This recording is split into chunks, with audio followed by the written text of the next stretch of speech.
Well, well. Looks like we have a little friend that wants to help us paint.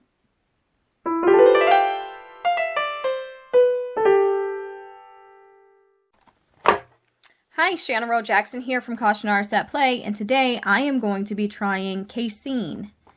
This paint is known as one of the oldest mediums, predating oil painting and going all the way back to cave paintings. They say that it's about 9,000 years old.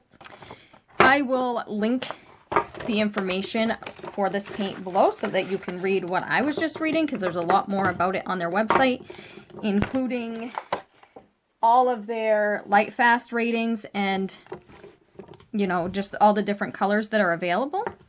But this is the set that I got. I got the underpainting set. A lot of people use these for underpaintings in their oil paintings, but people also use them similar to gouache and watercolor and oil painting for that matter on their own as well. I got the underpainting set because I like the colors that are in it. Plus I also bought a white because I always need white. And all of these are 37 ml. It's just a regular old tube. And they have the pigments listed on the back. Hopefully you can see that clearly, along with what series they're from and the light fastness. And it also says that they're not intended for children at 12 years or younger. But it does say that it conforms to the AP, you know, the ASTMD poisonous ratings, you know, whatever they're called. That's real good technical language there, isn't it, folks? But anyways, I was really intrigued by these because, as you know, I like trying a lot of different mediums, and this is one that I have not tried before. So this is going to be an interesting experiment. I only got this set, but if I like them, knowing me, I probably will end up getting more. So I actually, for once, am going to swatch these today. I am just going to use a watercolor block to swatch them on. This is the paper I'm swatching them on. Normally, they're not recommended to be just used on paper. They're usually recommended to be used on a more rigid surface because they tend to be a little bit, I guess they can flake a little bit if they're not on a rigid enough surface. They are very permanent, but it's recommended that you use them on a stiffer surface. So when I do an actual painting with them, I will be doing them on a panel. I think I'm going to use an ampersand encaustic board is what I'm going to do it on, because that is a really great panel that receives a lot of different mediums. So, okay, I am going to get to swatching these. It is said on the website and on Jerry's Artorama that they can be used like watercolor or they can be built up like oil paint.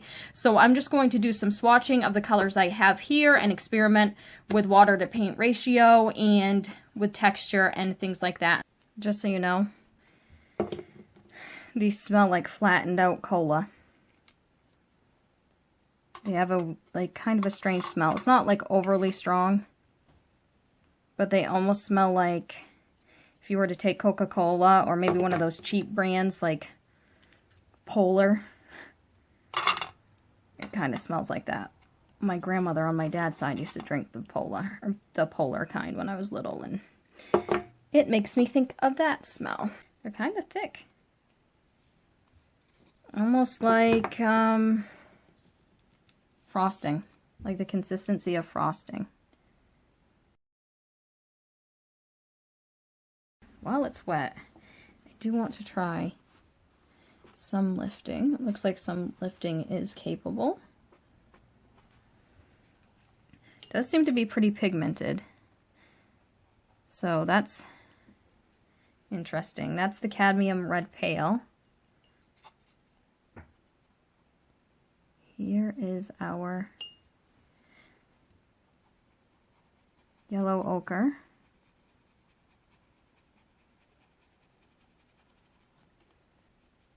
Yeah, so it feels similar to gouache, but it's more permanent than gouache. And it does say that when it dries permanent. It doesn't lift, similar to acrylic, but it's supposed to dry matte. So I guess kind of like acrylic gouache, but obviously a much older concept than acrylic wash. Ooh, look at that Permasol blue. Oh my god, that's a gorgeous color.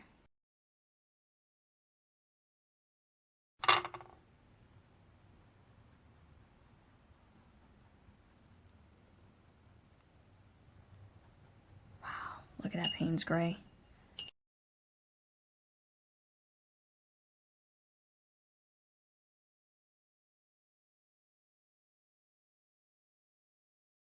Off. I swear, I know how to do gradients. I swear I do. This is one reason why I don't like doing swatches too much in my videos, because I feel like I'm all under pressure to make a pretty gradient when I do these. And it never comes out that way. Alright, let's see.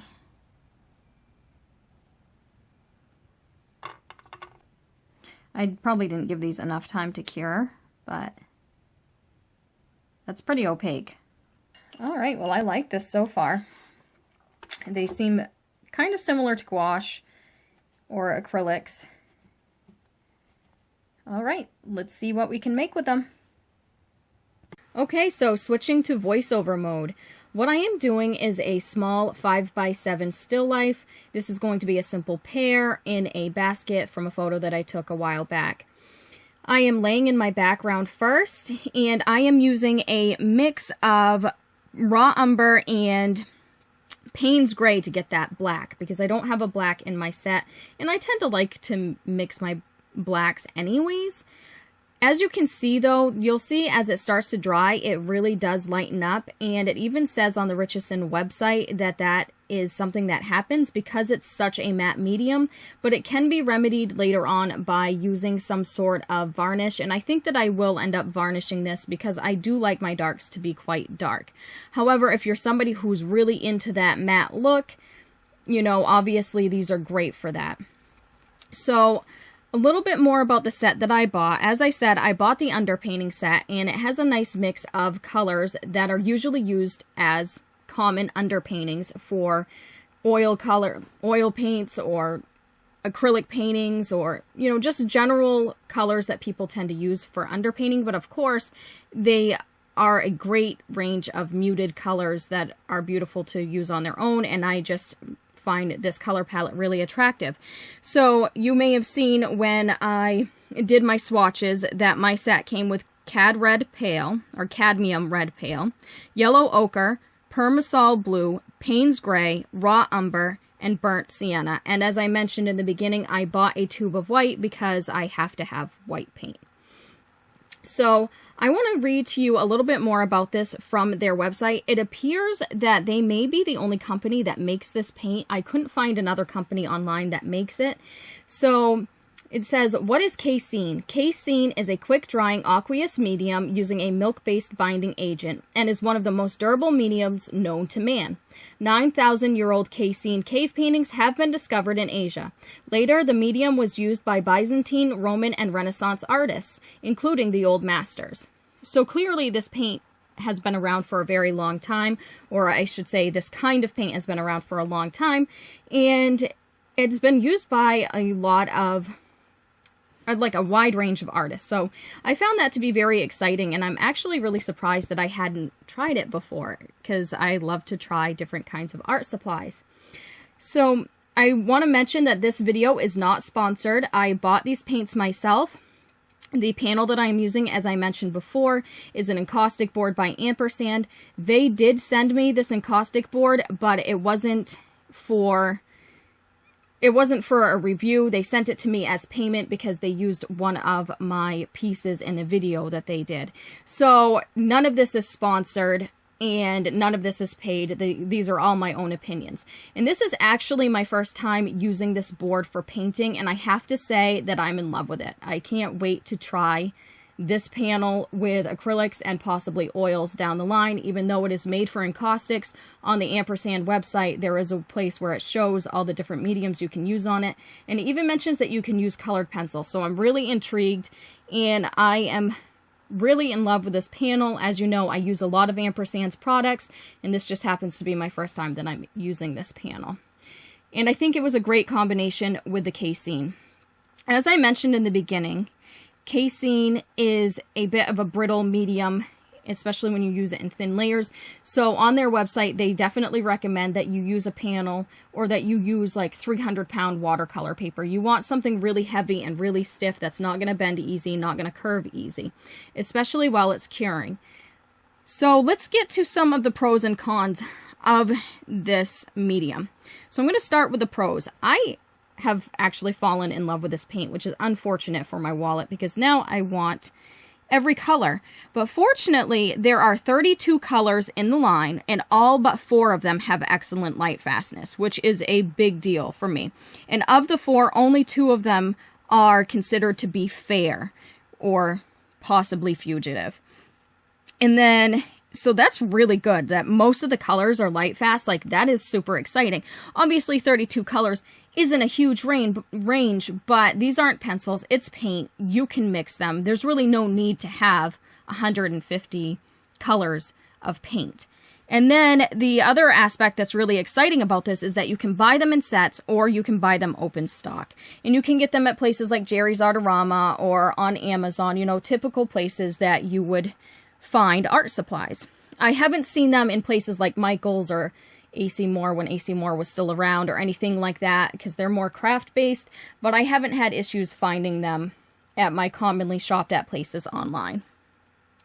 They can be used thin or thick, as you can tell. I'm building this painting up mostly in thin layers, thin and transparent layers. They say you can water it down like watercolor or you can use impasto.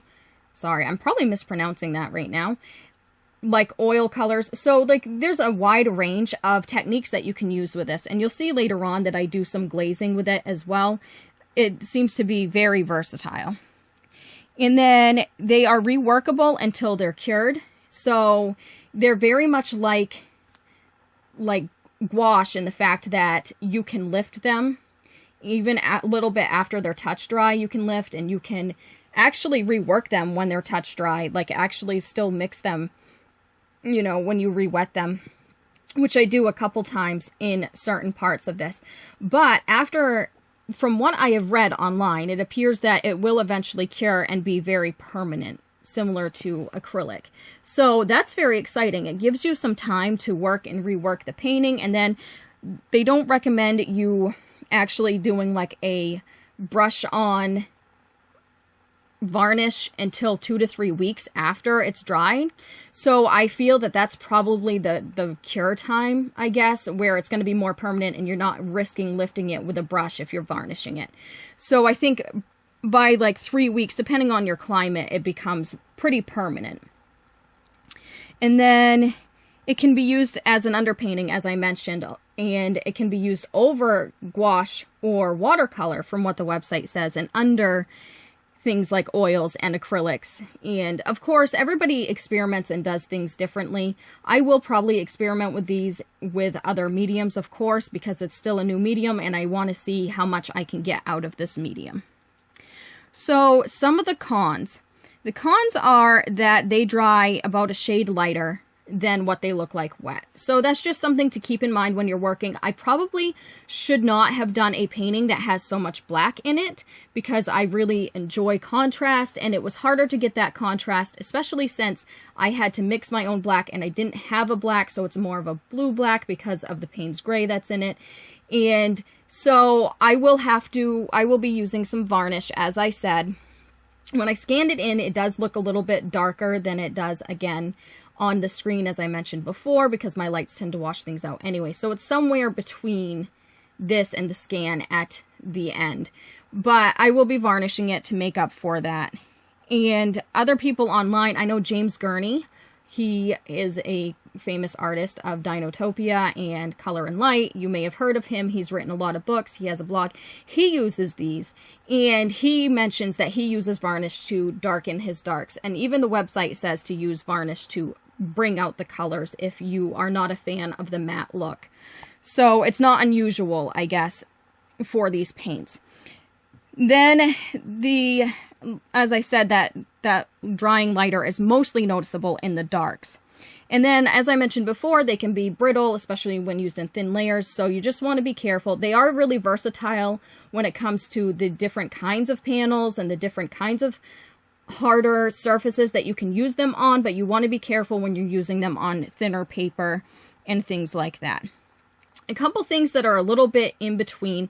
As I said, they do dry matte. Some people love the matte look. Some people prefer glossy. So if you're not huge on a matte medium, you may not want to go for this unless you plan on varnishing. However, it is great for photographing, and so that is obviously one of the appeals. And then the other one that I wanted to mention is that it has an odor. It does have an odor. As I mentioned at the beginning, it kind of smells to me like a little bit like Coca-Cola, or like, I don't know how to explain it. It's just got its own kind of odor. It doesn't bother me. It doesn't smell too chemically, because chemical odors usually do bother me. But if you're somebody who's not a huge fan of odors, then you may not want to try this paint. But that being said, personally, I love these paints. They feel great. I love the texture of them. It almost feels like working with wet clay. I don't know if you've ever sculpted with clay before, and you know when you have to like wet it down to get it to mold, and you get that like kind of thin layer of clay on your hands. It feels very similar to working with that thin layer. Like if you were to put that thin layer of clay on a paintbrush and work with that. Of course, it's really easy to water down and do washes with. You have to be careful when it comes to lifting. Sometimes you have to give it a little bit of time to dry in between, but a few minutes of touch dry and you're able to do some glazes. You just want to make sure that it's dry. As you could tell, I worked this up in thinner layers and then came on top with thicker layers in some aspects. And I went back and forth. The background, I ended up having to do at least 2 or 3 layers to get it as dark as I wanted. And even then, as I mentioned, it dried a little bit lighter. It's not so much lighter, it's just kind of chalky. So it's automatically going to look a little bit lighter than what a normal, like if you were to do the same type of layering in oil paint, you know, the oil paint would get really dark and luscious. Whereas this is, you know, it's just a little bit matte. And here you can see that I am glazing over that basket. And I did come through with a brush a few times, you know, a mop brush, and smooth things out. You also may have seen me earlier in the video using a rag to blend. I love using different types of lint-free rags to blend colors. It's almost like, what is that? I know a lot of people use, I can't remember the specific name of it. There's this certain type of cloth that people use to blend with graphite, and this is similar to that. I just have rags that I tend to get them from my work. They're not like necessarily commercially available, but there are lint-free rags out there available that you could use, and it worked well for me to blend out some of my brush strokes. These will keep the brush stroke really well if you want them to, and I tend to like smooth things because I do realism, but I can see somebody doing something like impressionism with these if they wanted to, especially on a surface that's not necessarily this smooth. This surface is absorbent and smooth enough for me to do realistic details on, which is exactly what I wanted. But if you want to use a canvas panel or something like that, I absolutely could see it being possible to do impasto techniques and impressionistic techniques. So I'm just going through and doing some final details in the basket. After I glazed, of course, I wanted to bring the lights back out. The glaze was more to saturate the basket and to give more depth to it because there's a lot of overlapping layers there within the wicker. And you'll see me go back and forth on that. And I had to darken up the shadows in the basket as well for the same reasons as I did with the background. Okay, this is the final piece. I am really, really happy with how this came out, especially since I never used these paints before. I'm super excited. I definitely highly recommend these paints, especially to people who have used gouache or acrylic or watercolor. They're just fun. They work up really quick. I did this piece within one night, and I'm really happy with the results. So I hope that you enjoyed this video. I enjoyed creating it. I enjoyed creating this piece, and I definitely enjoyed these paints. So as I said, highly recommend them. All right. Thank you so much for watching. Have a great day. Bye. Hey guys, thanks for watching. If you like what you see, please hit subscribe. Also, if you're interested in seeing more of my artwork, I'm on social media, so check out the links in the description below.